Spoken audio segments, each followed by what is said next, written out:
Welcome back to Point of View, where we present all sides of the story and we get your voice in our broadcast. Now, as we speak, there is a poker game being played in Congress over the payroll tax cut, and host Chris Berg from The Chris Berg Show says they're playing with your money and my money. Let's go to the 1100 a.m., the flag show host right now. Chris, you say that the problem is you and I don't even have a seat at the table, but you've got someone in today who is at that table and has some answers for viewers and their family. Absolutely, Stephanie. And also, you know, they're playing a game with our money, but we don't have the seat at the table. This person is at the table and does have some answers. It's Mr. Senator John Hoven. Thanks for being with me tonight. I really appreciate your time, Senator. Let's start here. Yesterday, my radio show had a lot of callers calling in. One, they're frustrated with what's going on in the gridlock in D.C. Two, people started to say, hey, Chris, I feel like we're getting bamboozled with this 2-month deal. And then today, House Majority Leader Eric Cantor comes out and says, hey, if President Obama would just come back to the Capitol, we could have this thing all done in 60 minutes, which just seems to add more fuel to this fire of frustration. First off, what's the major differences between the Senate bill and the House bill? And what's Eric Cantor alluding to when he says we could have this thing all over in 60 minutes? Chris, great to be with you. And look, we need to get it done. And that's what I've been telling everybody, whether it's in the Senate or in the House. As a matter of fact, yesterday I talked to Senator John McCain. Today I talked to the Senate Minority Leader, Mitch McConnell.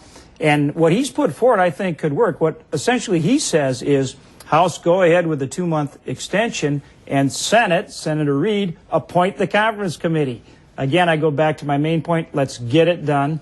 We want this payroll tax cut extended, the unemployment insurance benefits continued, of course, the doctor fix. And then the other thing is, remember, in this legislation is the Keystone Pipeline. That's legislation that I wrote. Big-time job creator, also a lot more energy independence for our country. So back to what I said at the outset, let's get it done. And that's my message to everyone involved. When you say get it done, do you get it done for the 2-month extension or the 12-month extension? Well, see, actually, that's why we're pitching something that I think can work. We do the 2-month extension and start the conference committee so we get the full year package. And that's reaching out to everybody. That's the background I bring as a governor. At the end of the day, we work for the people of this great country, so we need to get our work done. This is a way I think brings everybody together, and I hope it works. And that's why, like I say, I'm pushing it hard with senators and members of Congress. I want to get back to the Keystone Pipeline, but first, in your opinion, do you think that the House Tea Party caucus is hijacking this process?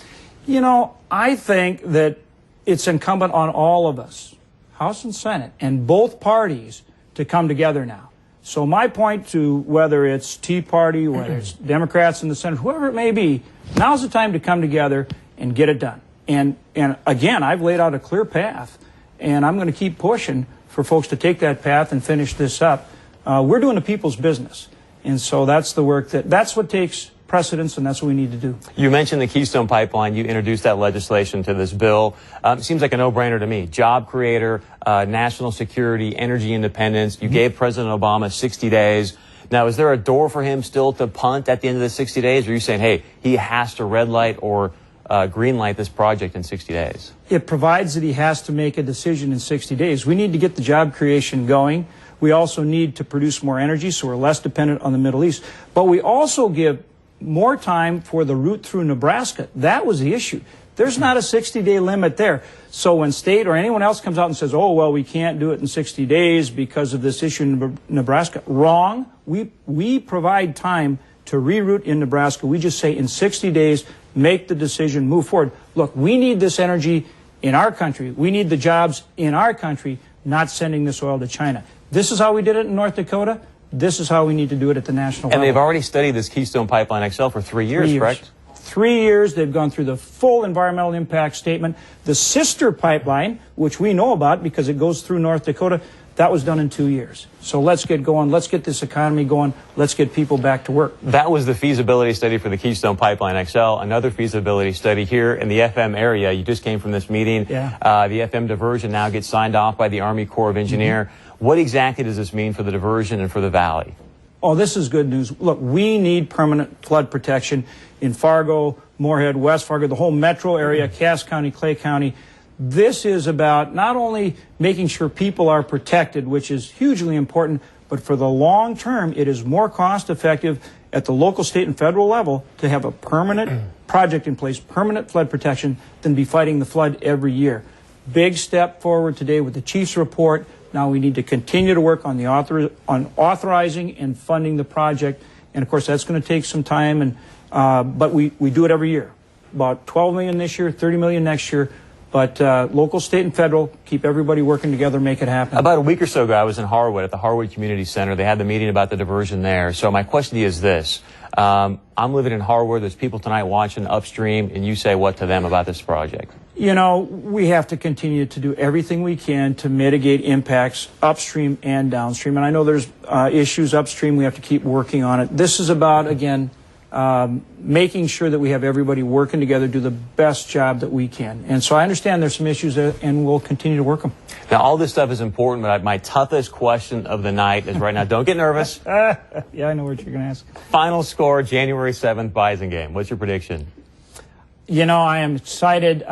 Go Bison. I'm going to go like 27-13. You heard it here first, 27-13. I'm assuming you're taking the Bison, yes? I'm taking the Bison, of course. Right, I'm hoping to go to the game. Go Bison. Now, it's the holidays. By the way, happy holidays, Merry Christmas. And you've got some special family news to announce here tonight in the Hot Box. Well, I agree. I want to wish everyone a Merry Christmas. And, yeah, our family is going to grow. I'm going to be a grandpa. My daughter's going to have a baby here, be late spring. And so Mikey and I are thrilled as we can be and truly blessed. Congratulations on that, Senator. That's great fantastic. to be with you. Merry Grandpa Christmas. Senator John Hoven, the new name. Stephanie, there you have it. Here's the real key thing I want to ask you tonight is this, is that when you look at this payroll tax cut situation, we're talking about $40 roughly every paycheck. For a lot of people out there, that is a lot of money. So my question to you about this gridlock that we see, do you feel Congress right now, look, they've got the lowest approval rating. It's like 11% right now.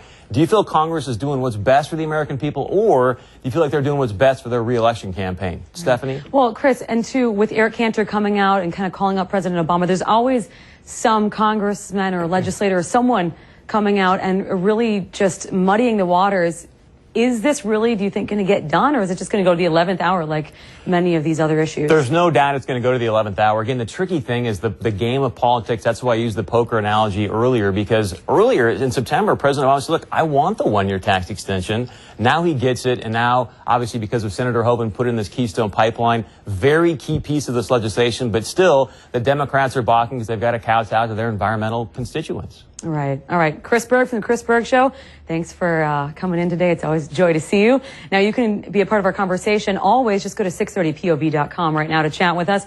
Or you can go to our Facebook page. It's Valley News Live. Or even tweet us. Our hashtag is 630POV.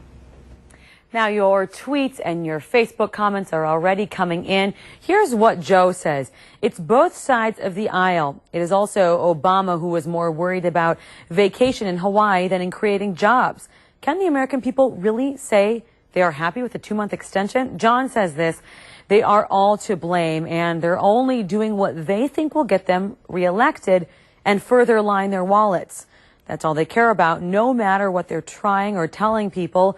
Look at the economy. There's the proof right there in black and white. Greg says Congress as a whole is at fault for all of our nation's troubles.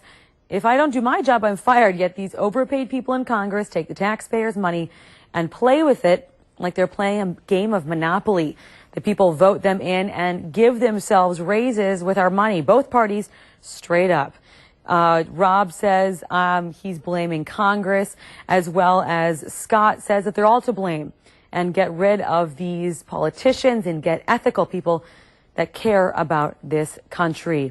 But Martin just says this, that he is pleading the fifth in this instance. Well, thanks for all of your comments. It's not too late for your voice to be heard on this issue. You can chat with us live right now at 630pov.com. You can tweet us your comments. Our hashtag is 630pov, or get in touch with us on our Facebook page. It's Valley News Live. Coming up, have a bunch of kids traveling with you this weekend on Christmas. It may get you kicked off a plane like this unlucky family. Stay with us.